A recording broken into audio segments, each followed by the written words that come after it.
Hi everyone, today's video is about eliciting and assessing liking. I'm your professor, Dr. Jennie Rosier. Let's get started.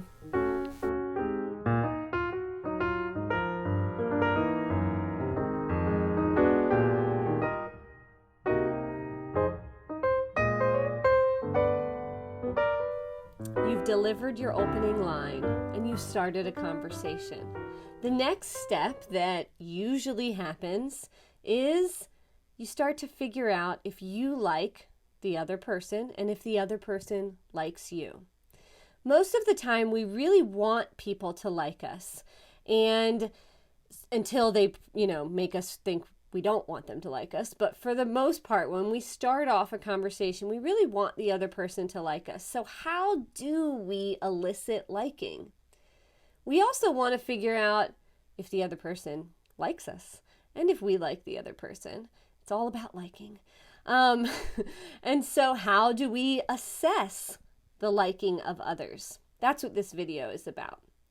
What is liking? It's feelings of fondness or regard. And it's what we tend to search for when we start a new conversation with another person. Like many of the skills that you'll learn in this class and in many of the classes that I teach at James Madison, the importance of knowing how to elicit and assess liking, the benefits involve potentially starting a romantic relationship. And like I said in other videos, most of us really want a romantic relationship. And so we spend a lot of our adult life searching for one. If you can elicit liking from others, so if you can get other people to like you, you could start a romantic relationship. Also, if you can figure out if other people like you, and if you can do that effectively, you can lower your time spent searching for romantic relationships. Wouldn't it be nice if when we first started interacting with people, we knew very quickly if they liked us? I mean, that would be awesome. You had an interaction, they fill out a little survey. Do you like me? Do you not like me? And then you just knew they do like you. We should continue. Or they don't like you. This is over. Assessing liking is vital to figuring out if you can have a dating romantic relationship with someone. What are the consequences or the negative outcomes of not knowing how to do this? Spending too long interacting with someone who it's never going to work out with. That's pretty bad. Obsessing over another person that you might really like who doesn't really like you back, and you have no idea. Or not being able to behave in a way that gets other people to see who you are and to like you. It could make it so you have a really hard time starting conversations with other people or relationships. This is an important skill for us all to cultivate. In your digital workbook, I talk about 7 ways to elicit liking. 7 research-based ways that you can let other people or get other people to like you. There are things that you can say or do that will help people get to know you and hopefully get to like you. So I'm going to talk about them a couple at a time. The first one is to talk about your similarities. The whole idea of birds of a feather flock together, it's true. Opposites attract is also true, by the way. That's neither here nor there, though. We'll talk about that in another video. So people like when they find people who are similar to them. So share your similarities with one another. You need to work really hard here, though, at not making it a competition.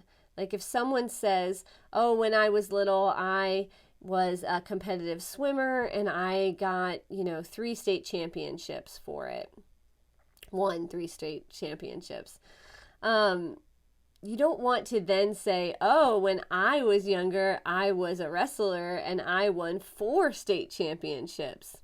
You have to work really hard at talking about similarities like wow, we both were probably pretty competitive when we were young, or we both were in sports. That's really cool. That shows that we both have some drive and some ambition and some dedication to something, as opposed to trying to one up each other.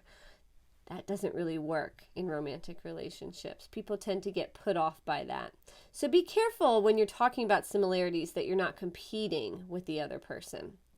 The second tip for eliciting liking is to be inclusive. So include this other person that you're potentially starting this new relationship with.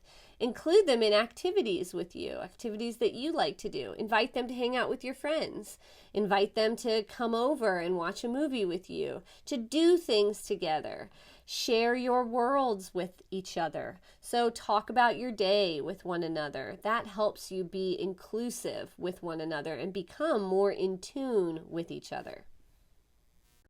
The third tip for eliciting liking is self-disclosure. So a lot of times, in order to figure out if we like someone else or if someone else likes us, we have to disclose information about ourselves. In fact, I have a whole video on self-disclosure on my YouTube channel. When you self-disclose, you tell something about who you are as a person, and hopefully the other person sees that, hears you, and becomes more interested in who you are as a person.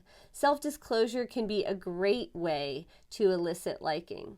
You got to be careful, though, that you don't disclose too much too soon. You don't talk about super intimate stuff in the beginning, and you are the one who gets to pick and choose what you self-disclose about.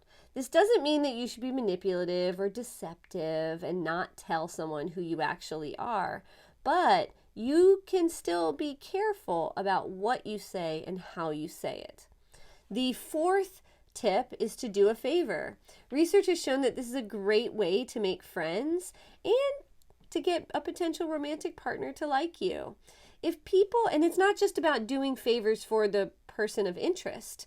Of course, we like to do things for people that we like, but it's this idea of doing favors and being a generous person that makes people like you. So if you have this new potential dating partner and they find out that you do volunteer work, or that you work with kids, or you are very giving and do things for your friends a lot, that's an attractive trait. And so it's not just about doing favors for the person you're interested in. It's about just doing favors in general and being this genuine giving person. Surprise, surprise. The fifth tip for eliciting liking is giving gifts. Everybody likes to get little gifts. This is not about grandiose gestures. No, quite the contrary. Instead, this is about you giving this person that you're interested in small things to show them that when you weren't with them, you were thinking about them. People like to know that someone that they're interested in or someone that they care deeply about thinks about them when they're not around. Think about the last time one of your friends sent you a text message of a meme or a video and said, "This made me think of you." It made you feel pretty good. This is the same idea. It's this idea that when I wasn't with you, I saw something that reminded me of you. Then I got it for you and gave it to you. It's very thoughtful. And again, it's not about grandiose things. It's not about these big gifts. A candy bar that the person likes. Pay attention to what the person that you're interacting with says. Listen to their stories. I remember one time when my husband and I had first started dating, I had told him about a story from when I was little that my dad had planted, my dad and I and my sister planted Tic Tacs in our backyard, and he told us that if we planted Tic Tacs, a Tic Tac tree would grow. And we were like, okay, we were little. And so we just said, yeah, this is fun. So we dug a hole, we buried some Tic Tacs, and the next day we woke up to a twig stuck in the ground, a rather large twig, stuck in the ground, and my dad had taped Tic Tacs to the Tic Tac tree. And it's a story that my sister and I tell all the time. We think it's just like, it was such a wholesome story. And it was very much the epitome of like who my dad was, especially when I was little growing up. And I remember telling my then boyfriend, my now husband, this story. And I don't know, weeks went by. And one day we were just like at the store together, and he got some Tic Tacs, put him on the belt, paid for him, and he said, here, these are for you. I hope that I can give you stories that make you feel warm and fuzzy inside. And I melted. I was like, wow. Yep, my story of my dad makes me feel warm and fuzzy inside, and this, man that I've met now wants me to have stories about him that make me feel warm and fuzzy, and it was really sweet. It was a nice gesture. The sixth tip is to give compliments. Compliments are great ways to get people to like you. Because you're telling them that you like them, and people like to be told that they are liked. And so when you give someone a compliment, it makes them feel good inside, and it makes them like you a little bit more, especially if they think the compliment is unique, specific to them, and genuine. The last one is to make small talk. So it might not seem important, but small talk is a really great way to elicit liking. Just this idea that someone wants to talk to you about mundane things, which is what small talk is. It's like talking about mundane, everyday events and things. Nothing like deep and serious, just like little superficial bullshit. It makes people feel like you want to talk to them about anything, and it makes people feel good. So they then, in turn, start to like you. Follow all 7 of these tips to elicit liking from others. Okay, so let's say that you feel like you've done a pretty good job at eliciting liking. The relationship is moving forward. You guys are, I don't know, maybe you're still talking, or maybe you've decided to be exclusive and actually date one another, but things are moving along. You're still in the early stages though. What can you do to figure out if the other person likes you? So how do we assess liking? Like I said earlier, there's no survey that you can give people and be like, on a scale of 1 to 10, how much do you like me after every interaction? That would be super weird. But what you can do is you can pay attention to some of their nonverbal behaviors. And research shows that there are 5 nonverbal behaviors that people tend to enact when they like someone. The first one is mutual eye contact. So people tend to look at people that they like and avoid eye contact with people that they don't like. So pay attention to how much your new partner, this new person, is looking at you when they speak. Now, there are always exceptions to this rule. I know some of you are watching this right now and you're like, Jennie, I have a really hard time with eye contact. It does not mean that I don't like you. I am just uncomfortable with eye contact. I see you, okay? That is definitely something that lots of people have issues with. So this should not be the only determining factor that you use to figure out if someone likes you, okay? Because some people are really just uncomfortable with eye contact. For those of you who are uncomfortable with eye contact, you're going to have to figure it out at some point. So start practicing giving eye contact to people that you're comfortable with, so that when you do meet that special someone who you do like, you can comfortably give them appropriate eye contact. The second nonverbal behavior is called inward lean. So people tend to lean forward towards people that they are interested in or people that they like when they're in conversation with them. If someone leans back or turns their body orientation away from you, that's a pretty clear indicator that they are not interested, they are not comfortable, and or they do not like you. So if somebody turns their body away from the conversation, they could still have their head facing towards you, but they turn their body away, it's not that great of a sign. So leaning forward, making sure that their body is faced towards you, these are good indicators of liking. But just like I said with the eye contact, you can't use this alone as your determining factor of if someone likes you or doesn't like you. All of these nonverbal behaviors should be looked at collectively.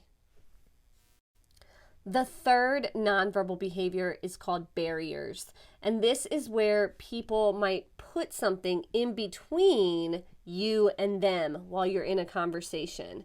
So let's say you delivered that opening line and you've started that first conversation with someone at a bar. If she puts her purse in between the two of you, it is not a good sign.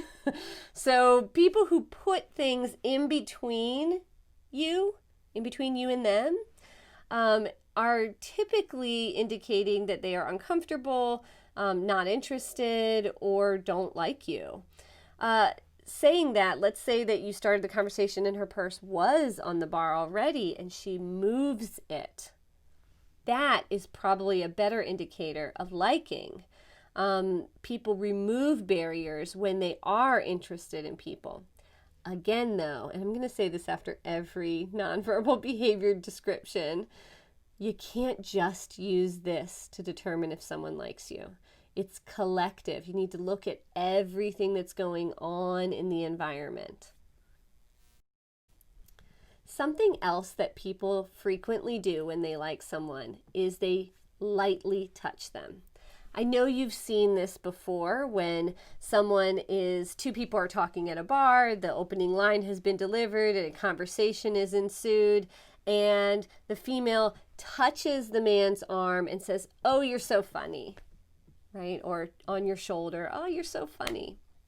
Now, women have a much easier time initiating a light touch and not offending the other person. Men aren't typically offended if a woman lightly touches him, but the opposite way, so men do have a hard time with that. Many times a woman can feel threatened or offended or upset if a man lightly touches her. This doesn't mean that men, you have to keep your hands in your pocket and you can't ever touch a woman, and that women, the only way to let a man know that you like him is by doing the light touch. I'm not saying that at all. What I am saying, though, is that men, you need to read a little more carefully. So you need to pay a little bit more attention to her willingness to accept a light touch from you. Because many times it is part of this initial conversation dance that we all do to try to see if we like another person. And ladies, if you do like him, the light touch is a great way to communicate that without having to say, "I like you." Just, "You're so funny," or "Oh, that was great." Just a little light touch. The heavy touching can happen later. Mirroring is the last nonverbal behavior that you can use to assess liking, and I find this one to be fascinating. This is the idea that when we are in a conversation with someone that we really like, we tend to mirror their body positions, their head positions, their facial expressions. This can be really hard to pay attention to, though, because you can't see yourself, and it's hard to know, like, oh, so I just moved like this and she just moved like this. Is she copying me? Like, it's really hard to figure this one out. This is easier for a third-party person to see. So an observer. So if you have a friend who's at the bar too, watch us as we go have this conversation, and you tell me if you think she was mirroring me, or I'm having a hard time talking in this video, or if I was mirroring her, and then let me know afterwards. So it's much easier for a third party person to see this than the two people involved. Again, though, and I'll say this for the last time, you should not be focusing just on one of these behaviors, like, oh, she's avoiding eye contact with me, so she doesn't like me. Or she put her purse on the bar, so she must not like me, in between us, so she must not like me. This is about a collection of verbal and nonverbal behaviors. There's a bit of a feeling, and hopefully you guys have been in these conversations before, where the conversation starts to feel effortless. It starts to get really interesting, and you just kind of feel it in your gut that this is going somewhere. You can't always try to assess liking by checking things off a list. Instead, sometimes you just feel it. As usual, there's always things that you should try to avoid when you are in these interactions. You're trying to figure out if someone likes you, you're trying to get someone to like you. There's some things that you should avoid. The first one is really work hard at not overanalyzing the situation and getting all stressed out. Like, chill, take a chill pill. It is okay. Take a deep breath. Try not to pick apart every single thing that someone says. People are not always on their communicative A game. Give them a break, okay? When he said this, what do you think he meant? Like, calm down. It's okay. If the relationship is really meant to be, a lot of times things just organically happen. The second one is to not be rigid by trying to stick to some plan you've created. Try to be more flexible and go with the flow. If someone doesn't react the way you expected them to react, pivot and change what you were planning to say. You have to be more conversationally casual when you're in these initial interactions, trying to figure out if people like you or if you like them. And the last one is, don't change who you are to please someone else. I cannot say this enough. There is someone out there who will like you and love you exactly as you are. I promise. There is someone. It might take you a while to find that person, but that person is out there. Someone who will like you and love you exactly as you are. You should not have to change who you are or try to be someone else to get someone to like you or love you. Well, that's a wrap. I'm Dr. Jennie Rosier, Associate Professor of Communication Studies at James Madison University. I'm also the director of the RLH Project. You can find me on Instagram at Relationships Love Happiness or on Facebook at /Relationships Love Happiness. Thanks for watching.